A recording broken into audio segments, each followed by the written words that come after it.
천국을 소망하는 믿음의 가족 여러분, 반갑습니다. 신학 강사 김카타리나입니다. 오늘 저와 함께 상고하실 말씀은 초등 제27과 비유한 우상에 대해서 살펴보도록 하겠습니다. 먼저 본문 성구 신약 요한계시록 13장 15절의 말씀 읽어보겠습니다. 저가 권세를 받아 그 짐승의 우상에게 생기를 주어 그 짐승의 우상으로 말하게 하고 또 짐승의 우상에게 경배하지 아니하는 자는 몇이든지 다 죽이게 하더라. 요한계시록의 말씀은 지금으로부터 약 2000년 전 예수님의 12제자 중에 한 사람인 사도 요한이 반모섬에서 예수님께로부터 주 재림에 대한 환상을 보고 듣고 기록한 예언의 말씀입니다. 본문에서 말씀하시는 저는 계시록 13장 11절에서 땅에서 올라오는 짐승인데요. 이 짐승이 우상에게 생기를 주어서 말하게 하고 누구든지 우상에게 경배하지 아니하는 자는 죽임을 당하게 하더라 라고 기록하고 있습니다. 본문의 말씀은 주 재림 때에 대한 예언의 말씀이고 예언이라는 것은 일이 이루어져서 실체로 나타나기 전까지는 비유로 감추어져 있습니다. 예수님께서는 비유를 깨닫지 못하는 자는 마가복음 4장 10절에서 12절의 말씀과 같이 외인이 된다라고 하셨고 죄사함이 없다라고 말씀을 하셨는데요. 본문에서 말씀하시는 이 말하는 우상은 무엇을 말씀하는 것일까요? 비유한 우상의 실체는 무엇인가? 그 실체는 우상은 거짓 목자요. 우상의 제물은 거짓 목자가 주는 지식, 교리, 교훈, 곧 거짓 교리를 뜻하는 것입니다. 왜 그러한지 설명을 통해서 살펴보도록 하겠습니다. 먼저 비유한 우상에 대해서 살펴보도록 하겠습니다. 우상이라는 말은 인형 우자에 형상 상자를 써서 사람이 인위적으로 만들어서 신처럼 떠받드는 신의 형상이라는 사전적인 의미를 가지고 있습니다. 출애굽기 20장 4절에서 6절의 말씀을 살펴보면 하나님께서 모세를 통해 이스라엘 백성들에게 주셨던 10계명의 둘째 계명을 통해서 우상을 만들거나 섬기거나 절하지 말라라고 하셨고 그와 같이 하는 자는 3, 4대까지 저주를 내리겠다라고 경고하셨습니다. 또한 신명기 27장 15절에는 장색의 손으로 새겨 만들거나 부어 만든 우상은 하나님께 가증하니 이를 은밀히 세우는 자는 또한 하나님께 저주를 받는다라고 말씀을 하셨습니다. 시편 135편 15절에서 18절의 말씀을 통해 본 바 열방의 우상은 은금이요 사람의 수곡물이다 라고 하시고 눈이 있으나 보지 못하고 귀가 있어도 듣지 못하고 입이 있어도 말하지 못한다 라고 하시면서 우상을 만드는 자나 우상을 섬기는 자가 다 우상과 같은 존재다 라고 말씀을 하셨습니다. 여러분들은 우상 그러면 어떤 것들이 생각나시나요? 사람들이 만든 육적인 우상 많이 떠오르시죠? 구약시대 육적인 이방인들이 섬겼던 바알신이나 아세라 여신상 또는 출애굽한 이스라엘 백성들이 섬겼던 아론의 금송아지 등과 같은 육적인 우상들이 있습니다. 이러한 우상은 형상은 있으나 생기가 없어서 말하지 못하지요. 하지만 사람들에게 존경을 받는 존재입니다. 또한 교훈서 속에도 우상이 나오는데요. 골로새서 3장 5절의 말씀에서는 탐심을 우상숭배다라고 하셨습니다. 역사서나 교훈서 속에 나오는 이러한 우상은 공통점을 가지고 있습니다. 바로 하나님께로 나아가는 길을 가로막는다라고 하는 공통점인데요. 육적인 우상을 섬기는 사람치고 하나님 섬기는 사람 없지요. 또한 탐심이라고 하는 욕심 때문에 하나님께로 나아가지 못하게 됩니다. 그런데 오늘 이 시간에 살펴보고자 하는 우상은 바로 예언서 속에 등장하는 우상인데요. 그 우상은 말을 하더라는 것이죠. 본문의 예언이 성취되는 주 재림 때에 하나님께로 나아가는 것을 가로막는 이 말하는 우상의 실체가 무엇인지 살펴보도록 하겠습니다. 먼저 구약 성경의 예언을 통해 살펴보도록 하실 텐데요. 구약 성경의 예언에는 구약 시대의 육적인 우상을 빙자해서 장래에 나타날 영적인 우상을 말씀하고 계십니다. 구약 이사야 41장 21절에서 24절의 말씀과 29절의 말씀 이어서 읽어보도록 하겠습니다. 나 여호와가 말하노니 너희 우상들은 소송을 일으키라. 야곱의 왕이 말하노니 너희는 확실한 증거를 보이라. 장차 당할 일을 우리에게 진술하라. 또 이전 일에 어떠한 것도 고하라. 우리가 연구하여 그 결국을 알리라. 혹 장래사를 보이며 후래사를 진술하라. 너희의 신됨을 우리가 알리라. 또 복을 내리든지 화를 내리라. 우리가 함께 보고 놀라리라. 과연 너희는 아무것도 아니며 너희 일은 허망하며 너희를 택한 자는 가증하니라. 과연 그들의 모든 행사는 공허하며 허무하며 그들의 부어 만든 우상은 바람이요 허탄한 것뿐이니라. 네, 하나님께서 너희 우상들은 소송을 걸라라고 하시는데요. 억울한 일을 당했을 때 소송을 걸듯이 너희를 우상이라고 하는 것이 억울하다면 소송을 걸라라고 하십니다. 확실한 증거를 보여봐라. 장래사나 후래사를 진술해봐라. 혹은 복을 내리든지 화를 내리든지 해봐라. 하지만 이 어떤 것도 할 수 없는 너희는 과연 허망하다라고 하시고, 또한 이러한 우상을 이사야 41장 29절에서는 바람이다라고 말씀을 하셨습니다. 무엇인가 허탄한 것을 쫓는 사람을 보고 허허, 이 사람 허파에 바람 들렸는가? 라고 하지요. 예레미야 5장 13절에는 말씀이 없는 선지자를 바람이다 라고 말씀하셨으니 마치 육적인 우상이 허탄한 바람과 같은 존재이듯이 말씀이 없는 거짓 선지자는 성도를 구원으로 인도할 수 없으니 허탄한 우상과 같은 존재가 아니겠습니까? 하박국 2장 18절의 말씀 읽어보도록 하겠습니다.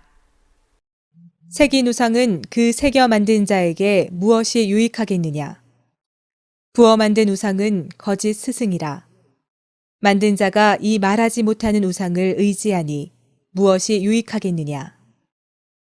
부어 만든 우상은 거짓 스승이다 라고 말씀하시는데요. 마치 우상이 눈, 코, 입의 형상은 있지만 생기가 없으므로 말하지도 듣지도 보지도 못하는 허탄한 존재임에도 존경을 받는 대상인 것처럼 영적인 생기, 곧 진리가 없으므로 하나님의 말씀을 전하지 못하나 목자로서 존경을 받는 거짓 목자가 영적인 우상인 것입니다. 이사야 19장 1절의 말씀을 살펴보게 되면 하나님께서 이사야 선지자를 통해 예언하시기를 빠른 구름을 타고 애굽에 오시리라 라고 말씀을 하셨고, 그 앞에서 애굽의 우상들이 벌벌 떨리라 라고 말씀하셨습니다.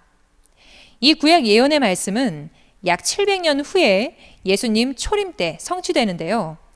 빠른 구름을 타고 애굽에 오시리라 라고 말씀하신 하나님께서는 마태복음 3장 16절의 말씀과 같이 예수님에게 오셨습니다.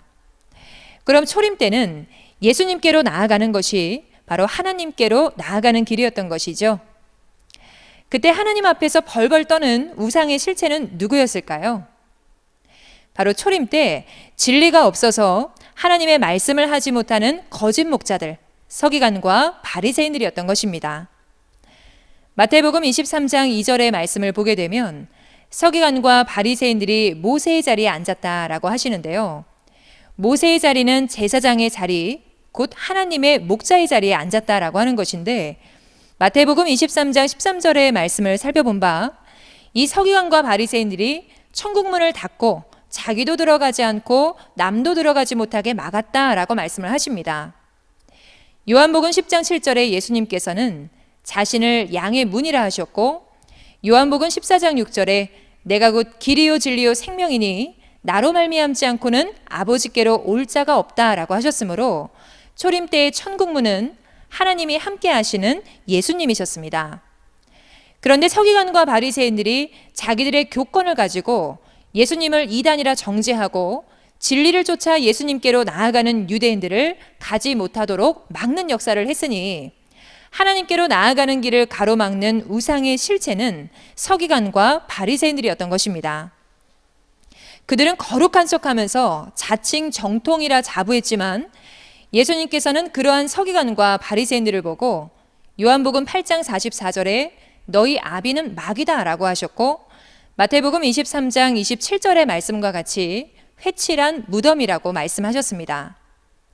그럼 서기관과 바리새인들에게 속해 있던 유대인들은 초림 때 우상을 숭배하던 자들이었던 것이죠. 자신들은 육적인 이방인들이 섬기는 육적인 우상을 섬기지 않기 때문에 십계명을 다 지킨다라고 생각했겠지만, 바로 그 시대에 하나님을 잘 믿는다 했던 서기관과 바리새인들, 그리고 그 소속의 유대인들이 영적인 우상과 우상 숭배자들의 실체였던 것입니다. 그래서 고린도후서 6장 14절 이하의 말씀을 살펴보시게 되면, 사도 바울이 예수님을 영접한 고린도 교회 성도들에게 너희는 믿지 아니하는 자들과 멍해를 같이 하지 말라라고 하시면서, 의와 불법이 그리스도와 벨리알이, 빛과 어두움이, 성전과 우상이 어찌 일치가 되리요? 너희는 거기서 나와 따로 있으라 라고 말씀을 하십니다. 본문에서 말씀하시는 성전과 우상의 실체는 무엇이었겠습니까? 요한복음 2장 19절에서 21절에 예수님께서는 이 성전을 헐라 내가 사흘 동안에 다시 세우리라 라고 하셨으니, 바로 그 성전은 예수님의 몸된 성전이었습니다. 성전이라는 것은 거룩한 전이요, 거룩하신 하나님이 거하시는 곳이 성전이니, 하나님이 함께 하시는 예수님이 초림 때의 성전의 실체였던 것입니다. 또한 우상은 초림 때 사단의 거짓 목자인 서기관과 바리새인들이 우상의 실체였던 것이죠. 그래서 그들에게 거기서 나와 따로 있으라 라고 말씀을 하셨던 것입니다. 자, 이제 구약 다니엘 2장의 말씀을 살펴보실 텐데요. 다니엘 2장에 보시게 되면 이방 바벨론 왕 느부갓네살 왕이 한 꿈을 꾸게 됩니다. 그 꿈은 아주 크고 특심한 우상에 대한 꿈이었는데요. 그 우상의 모양은 머리는 정금이요, 가슴과 팔은 은이요, 배와 넓적다리는 노시요, 종아리는 철이요, 발은 얼마는 철이요, 얼마는 진흙인 아주 크고 특심한 우상을 보게 되죠. 그때 사람의 손으로 하지 아니한 한 뜨인 돌이 나타나서 그 우상에 발을 쳐서 부서뜨림에 마치 여름 타작마당의 겨와 같이 온데간데 없어지고, 그 우상을 친 뜨인 돌은 태산을 이루게 됩니다. 그리고 그 태산은 그 국권이 다른 사람에게로 넘어가지 아니하는 영원한 하나님의 나라가 될 것을 말씀하고 있습니다. 이 꿈을 다니엘이 해석해 줄 때에 이것은 하나님께서 바벨론 왕 느부갓네살에게 후일에 될 일, 곧 장래사를 보여주신 것이라 라고 하였고, 그것을 해석하기를 금, 은, 노철은 그와 같은 내 나라요, 우상의 금머리는 바벨론 왕이라고 하였습니다. 이 구약 다니엘서의 예언이 초림 때 어떤 실체로 나타나게 되었는지 살펴보도록 하겠습니다. 먼저 사람의 손으로 하지 아니한 이 뜨인 돌은 베드로전서 2장 4절의 말씀과 같이 보배로운 산돌이신 예수님이 이 돌의 실체셨습니다. 모세 때에는 하나님께서 두 돌판에 하나님의 말씀을 기록해 주어서 모세에게 주셨고, 모세는 그 돌에 기록된 하나님의 말씀으로 그 백성을 심판하고 다스렸듯이, 초림 때에는 돌과 같은 예수님의 신비에 하나님의 말씀을 새겨주셨으므로 바로 예수님이 돌의 실체였던 것입니다. 마태복음 21장 42절에서 44절의 말씀을 살펴보게 되면, 건축자들의 버린 돌이 모퉁이의 머릿돌이 된다라고 하셨고, 사람이 그 돌 위에 떨어지면 깨트려지게 되겠고, 이 돌이 사람 위에 떨어지면 그를 가루로 만들어 부수리라 라고 말씀하셨으니, 이는 예수님의 입에서 나오는 말씀으로 심판하심을 돌로 깨트리고 부순다 라고 비유하신 것이었습니다. 그럼 돌이 깨트려 부수는 우상은 초림 때의 거짓 목자들인 서기관과 바리새인들이요, 예수님께서 그들을 하나님께로부터 받은 심판의 말씀으로 심판하실 것을 뜻하는 것이었습니다. 자, 이제 신약 요한계시록 13장의 본문의 말씀을 살펴보도록 하겠습니다. 계시록 13장의 말씀을 살펴보게 되면 1절과 2절에는 바다에서 한 짐승이 올라오게 되는데요. 그 짐승은 머리가 7이고 뿔이 10이요, 용으로부터 보좌와 권세와 능력을 받아서 하늘 장막에 들어가는 일이 있게 됩니다. 하늘 장막이라고 하는 곳은 주 재림 때에 예수님의 오른손에 역사하는 7별, 7 사자가 있는 길레비 장막을 뜻하는 것인데요. 하늘 장막이라고 하는 것을 보아 하나님의 장막이요, 이곳에 용, 곧 사단이 함께하는 멸망자가 들어가게 된 것입니다. 그런데 계시록 13장 11절에 보게 되면 땅에서 올라오는 짐승이 있어서 그 바다 짐승 앞에서 모든 권세를 행하고 땅에 거하는 자들, 곧 이 하늘 장막에 거하는 모든 성도들로 하여금 이 바다 짐승을 따라가도록 만들었다라고 기록되어 있습니다. 바다에서 들어왔다, 땅에서 올라왔다라고 하는 이 짐승은 무엇일까요? 잠언 30장 2절과 3절의 말씀을 보게 되면 하나님과 하나님의 말씀을 알지 못하는 자를 짐승과 같다라고 하였고, 이 바다 짐승이 용으로부터 보좌와 권세를 받았으니 이들은 사단 소속의 멸망자인 것입니다. 바다에서 들어왔다라고 하는 것은 다니엘 7장 3절과 17절의 말씀과 같이 세상에서 들어왔다라는 것이고, 땅에서 올라왔다라고 하는 것은 바로 하늘 장막 출신의 목자라는 것이죠. 그럼 이 하늘 장막 출신의 목자가 우상에게 생기를 주어서 말하게 했다라고 하는 것은 우상과 같은 거짓 목자를 세워서 그에게 자기가 가진 거짓 교리를 입에 주어 그것을 말하게 했다라는 것이고, 누구든지 우상에게 경배하지 아니하는 자는 죽임을 당하게 하더라라는 것은 바로 이 거짓 목자를 따르지 아니하는 자들을 이 하늘 장막에서 출애시켰다라는 것입니다. 그럼 이 짐승에게 죽임을 당하는 것이 두려워서 짐승과 우상에게 경배하는 자들은 하나님께 어떠한 결과를 맞게 될까요?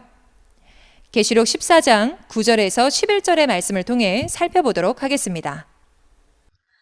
또 다른 천사 곧 셋째가 그 뒤를 따라 큰 음성으로 가로되, 만일 누구든지 짐승과 그의 우상에게 경배하고 이마에나 손에 표를 받으면 그도 하나님의 진노의 포도주를 마시리니 그 진노의 잔에 섞인 것이 없이 부은 포도주라. 거룩한 천사들 앞과 어린 양 앞에서 불과 유황으로 고난을 받으리니 그 고난의 연기가 세세토록 올라가리로다. 짐승과 그의 우상에게 경배하고 그 이름의 표를 받는 자는 누구든지 밤낮 쉼을 얻지 못하리라 하더라. 누구든지 짐승과 우상에게 경배하는 자는 어린 양과 거룩한 천사들 앞에서 불과 유황못에 던져지고 밤낮 쉼이 없다라고 말씀을 하셨으니 영원한 지옥 형벌에 처해질 것을 하나님께서는 경고하셨습니다. 죽고자 하는 자는 살고 살고자 하는 자는 정녕 죽으리라 라고 하신 예수님의 말씀처럼 절대적으로 신앙인이 두려워해야 될 대상은 몸은 죽어도 영혼은 죽이지 못하는 사람이 아니요, 몸과 영혼을 능히 지옥에 멸하시는 하나님 한 분이라는 것을 기억하셔야 될 줄 믿습니다. 그런데 계시록 13장의 말씀을 살펴본 바 하늘 장막의 대부분의 모든 목자와 성도들이 이 멸망자인 짐승을 따라가는 것을 볼 수가 있는데요. 하나님의 소속이었던 이들이 멸망자를 따라가게 되니 바로 이들이 언약을 어긴 배도자의 실체요, 하나님의 백성들을 사로잡아 멸망시키는 이 짐승의 무리가 바로 주재림 때의 멸망자의 실체인 것입니다. 그런데 계시록 12장 11절의 말씀을 보게 되면 어린 양의 피와 자기의 증거하는 말로 이 짐승들과 죽기까지 싸워 이긴 자들이 있게 되는데요. 짐승과 싸워 이긴 자와 여러 형제들이 어디에 있게 되는지 계시록 15장 2절에서 5절의 말씀을 통해 살펴보도록 하겠습니다.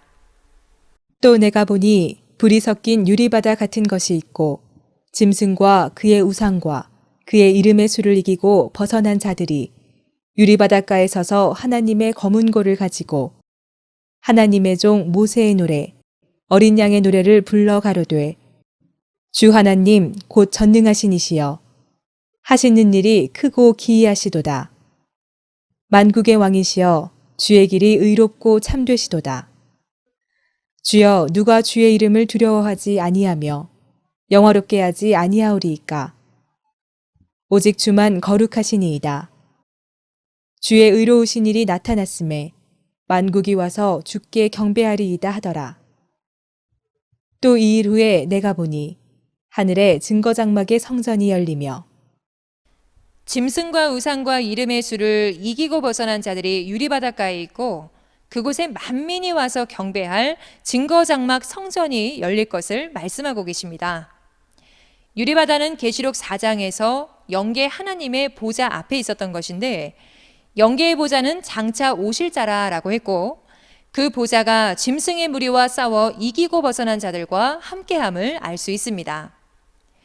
계시록 3장 12절의 말씀을 보게 되면 하나님도 예수님도 거룩한 성 새 예루살렘, 곧 영계의 천국도 이긴 자에게 임한다 라고 말씀하셨는데요. 오늘날 이긴 자와 또한 그와 하나 된 여러 형제들은 하늘 장막에서 짐승의 무리와 싸워 이기고 벗어난 자들이기에 하늘 장막에서의 배도자와 멸망자의 실체를 봤으니 그들의 실체를 증거할 수 있는 것 아니겠습니까? 그러니 이들이 모인 곳을 증거 장막이라 하였고, 하나님과 예수님과 영계의 천국이 이긴 자가 있는 이곳에 함께함으로 거룩한 전, 곧 성전이라 말씀하신 것입니다. 요한계시록 2장 17절의 말씀을 보게 되면 예수님께서 이긴 자에게 흰돌을 주겠다라고 약속을 하시는데요. 흰돌을 주겠다는 것은 심판의 말씀과 권세를 주시겠다라는 것이고, 주 재림 때에 예수님으로부터 그 흰돌을 받은 이긴 자가 또한 이 돌의 실체가 되는 것이죠.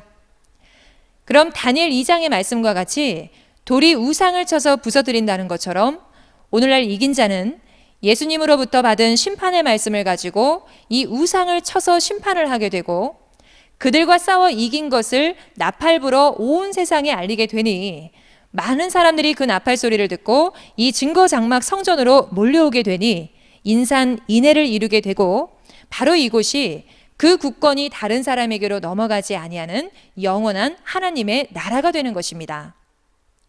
신약 요한계시록에는 하나님의 보좌도 예수님도 영계의 천국도 이긴 자가 함께하는 증거장막 성전에 임할 것을 약속하고 계시니, 신약이 성취되는 오늘날 천국을 소망하는 모든 신앙인들이 찾아야 할 약속한 성전은 바로 이긴 자가 있는 증거장막 성전이요, 이것을 찾아 하나 되는 것이 구원에 이르는 길이라는 것을 성경을 통해 깨달으시기를 바라겠습니다. 신약의 예언이 성취되는 주 재림 때에는 이긴 자에게 나아가는 것이 하나님과 예수님과 천국으로 나아가는 길이요, 그럼 이러한 때에 이긴 자에게로 나아가는 길을 막는 말씀 없는 거짓 목자가 또한 주 재림 때에 우상의 실체가 되겠지요. 이 말씀을 듣고 있는 사랑하는 성도 여러분, 오늘날 성전과 우상의 실체가 무엇인지 잘 깨달으셨습니까? 그렇다면 나 자신은 지금 참 하나님이 계신 성전에 있는가, 우상을 섬기고 있지는 않은가 말씀을 통해 분별하셔야 되겠죠. 생명과 사망과 복과 저주의 두 가지 길 가운데서 살기 위하여 생명을 택하고 소망하는 천국 백성이 되시기를 기원드리겠습니다. 두 번째로 우상의 제물이 무엇인지 살펴보도록 하겠습니다. 우상의 제물 그러면 어떤 것들이 생각나시나요? 옆집에서 조상에게 제사 지내고 막 가져온 시루떡과 같은 제사상에 올라갔던 음식물들 떠오르셨나요? 혹시 너무 믿음이 좋으셔서 이웃집에서 받은 제사 음식 우상의 제물 안 먹겠다고 몰래 버리신 경험 있으십니까? 과연 그러한 음식이 사람을 더럽히는 우상의 제물일까요? 마태복음 15장 11절에 예수님께서는 사람의 입으로 들어가는 것이 사람을 더럽게 하는 것이 아니라 입에서 나오는 그것이 사람을 더럽게 하는 것이라고 하셨습니다. 고린도전서 10장 19절에서 21절의 말씀 살펴보도록 하겠습니다. 그런즉 내가 무엇을 말하느뇨? 우상의 제물은 무엇이며 우상은 무엇이라 하느뇨? 대저 이방인의 제사하는 것은 귀신에게 하는 것이요 하나님께 제사하는 것이 아니니 나는 너희가 귀신과 교제하는 자 되기를 원치 아니하노라. 너희가 주의 잔과 귀신의 잔을 겸하여 마시지 못하고 주의 상과 귀신의 상에 겸하여 참회치 못하리라. 네, 사도 바울은 고린도 교회 성도들에게 이방인의 제사하는 것은 귀신에게 제사하는 것이요 하나님께 하는 것이 아니라라고 하시면서 나는 너희가 귀신에게 제사하는 자가 되기를 원치 않는다라고 말씀하셨고, 주의 잔과 상을 귀신의 잔과 상에 겸하여 할 수 없다라고 하셨습니다. 육적인 이방인들이 육적인 우상에게 경배하고 그 제단에 참여하는 자가 그 우상의 제물을 먹는 자였던 것처럼 로마서 12장 1절에는 너희 몸을 거룩한 산 제사로 드려라. 이것이 하나님께서 받으실 만한 영적인 예배다라고 하셨으니 바로 오늘날에는 이 예배가 제사가 되는 것이고 말씀이 없는 거짓 목자를 통해 드려지는 그 예배가 바로 우상을 통하여 귀신에게 드려지는 제사가 되는 것이죠. 그럼 그 거짓 목자가 주는 거짓 교리가 바로 우상의 제물이요. 이를 들어 먹는 것이 우상의 제물을 먹는 것이 되는 것입니다. 계시록 2장 14절에서 15절의 말씀을 보게 되면 주 재림 때 발람의 교훈과 니골라당의 교훈을 지키는 자들이 있다라고 말씀을 하십니다. 예언서 속에 나오는 인명과 지명은 신구약에 나오는 인명과 지명을 빙자한 말씀이 많이 기록되어 있는데요. 이 말씀 속에서도 발람이다, 니골라다 하는 것은 바로 신구약에 등장했던 대표적인 거짓 선지자들을 의미합니다. 발람은 민수기 22장에서 24장의 말씀을 살펴보게 되면 구약시대의 이방 술사로서 이스라엘의 선지자 노릇을 했던 사람인데요. 이방 모압왕 발락으로부터 불의의 삭신 뇌물을 받고 이스라엘 백성들로 하여금 우상의 제물을 먹고 이방신을 섬기도록 만들었던 대표적인 거짓 선지자입니다. 또한 니골라라고 하는 사람은 백성의 정복자라는 뜻을 가지고 있는데요. 사도행전 6장 3절에서 5절의 말씀을 보게 되면 이방 안디옥 사람으로 유대교에 입교했다가 예수교에 들어와 당을 짓고 예수교를 대적했던 대표적인 거짓 목자입니다.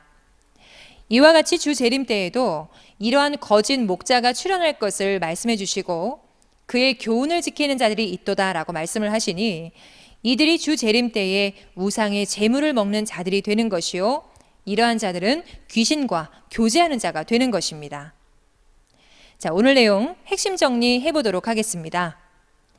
육적인 우상이 형상은 있으나 생기가 없어 말하지 못하고 아무것도 못하는 허탄한 존재이지만 사람에게 존경을 받는 대상이듯이 영적인 생기, 곧 진리가 없으므로 하나님의 말씀을 하지 못하나 목자로서 존경을 받는 거짓 목자를 우상으로 비유하였으니 비유한 우상은 곧 거짓 목자였습니다. 또한 거짓 목자가 주는 지식과 교리와 교훈, 곧 거짓 교리를 우상의 제물로 비유하였습니다. 다음 시간에는 초등 제28과 비유한 생물과 바람에 대해서 살펴보도록 하겠습니다. 오늘 우상을 바람이다 라고 하는 말씀도 있었는데요. 이는 허탄한 바람이었죠. 다음 시간에 보는 바람은 그러한 의미가 아닌 다른 의미의 바람입니다. 또한 계시록 4장에서 사도 요한이 성령의 감동을 입고 하늘 영계에 올라가 하나님의 보좌 구성 계열을 보게 되는데요. 과연 영계의 하나님의 나라는 어떻게 구성되어 있을까? 다음 시간을 통해 살펴보도록 하겠습니다. 오늘 말씀 이것으로 마치겠습니다. 시청해 주셔서 감사합니다. 천국 비밀 비유를 알지 못하면 죄사함 못 받고 외인이 된다. 지금 때는 비사가 아닌 밝히 알리는 때. 지금은 추수 때. 추수되어 간 자는 천국의 아들들. 추수되지 못하고 자기 밭 교회에 남은 자는 마귀의 아들들. 약속대로 믿고 구원받는 자 되자.